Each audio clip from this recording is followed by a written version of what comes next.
अभी गुजरे 28 जनवरी को भारत सरकार के गृह मंत्रालय ने एक डायरेक्टिव इशू किया था वंदे मातरम को गाने को लेकर के, जिसमें उन्होंने 2 स्टैंजा जो पहले होते थे उनको बढ़ा करके बाकी के भी 6 स्टैंजास को इंक्लूड कर लिया है उसमें नेशनल सॉन्ग के पूरे वर्जन को। तो उस सिलसिले में एक रिट पिटीशन फाइल करी गई थी रज़ा एकेडमी के प्रेसिडेंट मिस्टर सईद नूरी के द्वारा।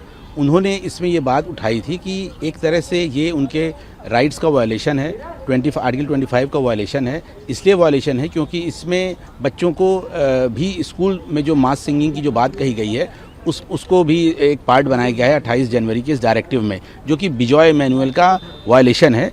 और इसमें एक बात समझने की ये भी है कि बच्चों को जिनके पास अभी इसकी चॉइस भी नहीं होती है, अपनी इतनी समझ भी नहीं होती है, वो इस जो अभी नया जो वर्ज़न आया है उसमें जो वेनरेशन की जो बात कही गई है उसको लेकर के ऑब्जेक्शन किया गया था। जो मिनिस्ट्री ऑफ कल्चर ने इसका एक पूरा ग्राफिक रिलीज़ किया है, उसमें जो डेटी को जो उस तरह से एक फिगर ऑफ रिलीजियस उसका जो एक सैंक्टिटी दी गई है उसको लेकर के एक ऑब्जेक्शन था। उसी के सिलसिले में फाइल करी गई थी कि बच्चों के पास अगर मास सिंगिंग ये कराई जाएगी तो हम एक कोर्ट से क्लैरिफिकेशन लेना चाहते थे कि इसमें बच्चों को कंपलसरी वहाँ पे नहीं खड़ा किया जाएगा।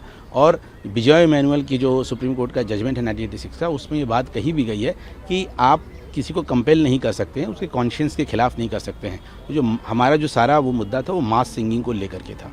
तो सुप्रीम कोर्ट ने क्या किया? सुप्रीम कोर्ट ने कहा कि ये अभी प्री मैच्योर है, अभी आप कोई स्पेसिफिक केस ऐसा नहीं हुआ है कि जहाँ पे कंपेल किया गया है।